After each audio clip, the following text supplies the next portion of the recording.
una niña salió de su escuela y no volvió a casa. No fue de noche. No fue en un lugar aislado. Fue en un día normal, en un horario normal, en una zona donde se suponía que debía estar protegida. Al principio, todo se trató como una confusión, un retraso, un malentendido. Pero las horas pasaron y la alarma se volvió inevitable. La familia comenzó a buscarla por todos lados, mientras la pregunta se repetía una y otra vez. ¿Cómo puede desaparecer una niña justo después de salir de la escuela? Conforme pasaron los días, el caso se volvió nacional. Se habló de fallas, de descuidos, de un sistema que no reaccionó a tiempo. Y mientras el país miraba, una sensación se instaló con fuerza. Esto no debió pasar. Y lo más inquietante es que, cuando se reconstruyen los hechos, queda claro que hubo momentos en los que todo pudo ser diferente. Pero no lo fue. El caso ocurrió en la Ciudad de México y desde las primeras horas expuso un problema que muchas familias conocen demasiado bien. La sensación de que, cuando algo pasa, la reacción no siempre llega a tiempo. La desaparición fue reportada casi de inmediato. Familiares comenzaron a pedir ayuda, a recorrer calles cercanas, a preguntar en negocios, a buscar a quien pudiera haber visto algo.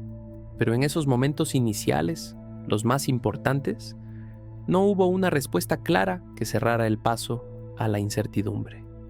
Conforme avanzó la búsqueda, empezaron a surgir versiones sobre lo que pudo haber pasado después de que la niña salió de la escuela. Se habló de rutas, de horarios, de personas que la habrían visto.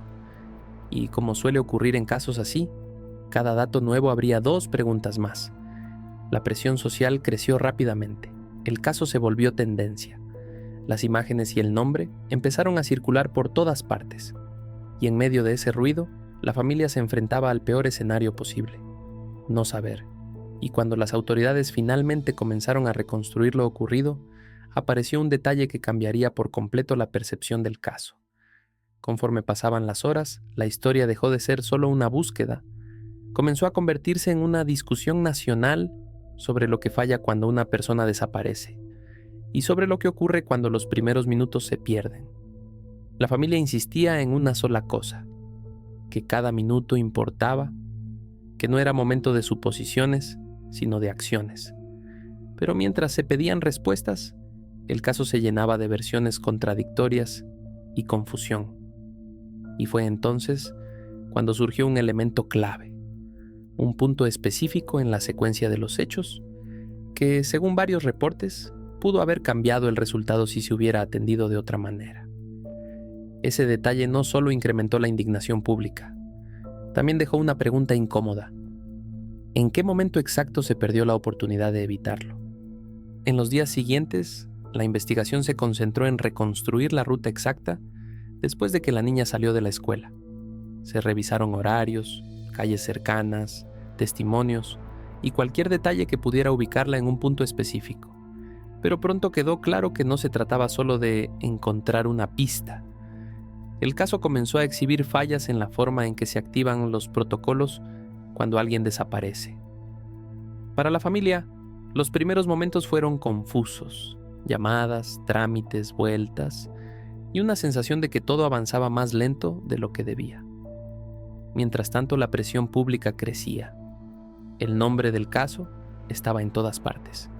Y con cada hora que pasaba, el país completo seguía una historia que se volvía más pesada, no solo por lo que estaba ocurriendo, sino por lo que revelaba del sistema. Conforme se reunían testimonios, surgían dudas sobre tiempos y decisiones.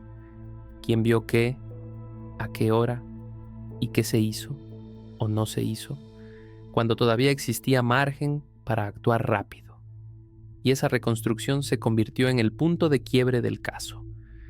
Conforme el caso se volvía público, comenzaron a señalarse puntos concretos que generaron indignación, no solo por la tragedia, sino por la idea de que existieron momentos críticos donde la respuesta pudo haber sido más rápida, más clara y más efectiva.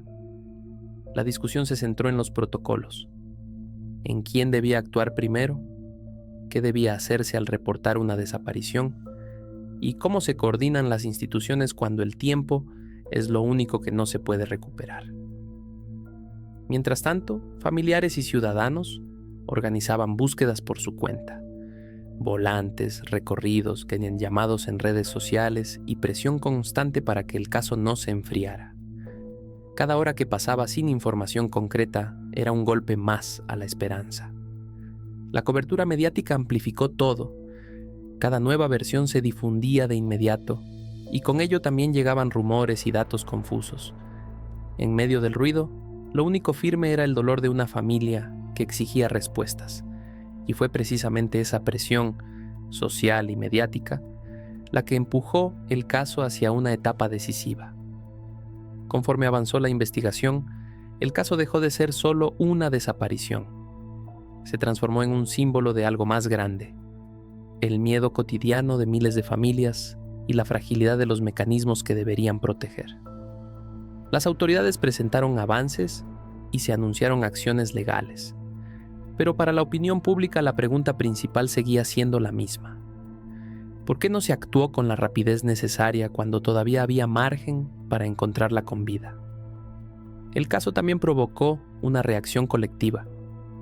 Personas que nunca se habían involucrado en búsquedas comenzaron a hacerlo. Organizaciones civiles exigieron cambios y la discusión sobre protocolos se volvió parte de la conversación nacional. Más allá de los nombres y del expediente, quedó una sensación que marcó a muchos. La idea de que, en ciertos momentos, la diferencia entre un desenlace y otro puede ser cuestión de minutos. Con el paso del tiempo, el caso siguió generando indignación, no solo por lo ocurrido, sino por lo que reveló: que la seguridad no siempre depende del lugar, sino de la respuesta.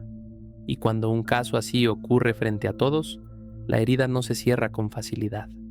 Se convierte en memoria, en advertencia, en recordatorio permanente. Con el paso de los meses, el caso quedó marcado como uno de los episodios más dolorosos y discutidos en México. Hubo decisiones oficiales, investigaciones y un expediente que avanzó, pero para muchas personas nada de eso fue suficiente para calmar la sensación de falla. Porque lo que hizo este caso especialmente inquietante fue el contraste. Un hecho ocurrido en un momento cotidiano, en un trayecto común, y una reacción que, para una parte del país, no estuvo a la altura de la urgencia. Para la familia, el tiempo se partió en dos: antes y después. Y para muchas madres y padres, el caso se convirtió en un recordatorio de lo frágil que puede ser la seguridad cuando el sistema tarda en reaccionar. Años después, el nombre sigue generando conversación, no solo por el expediente, sino por lo que dejó al descubierto: que el peligro no siempre se anuncia, y que a veces la diferencia está en lo que se hace en los primeros minutos. Porque hay historias que no solo se cuentan por lo que ocurrió, se cuentan por lo que pudieron evitar y no evitaron. Y aunque el tiempo pase, algunos casos permanecen como archivos inquietantes.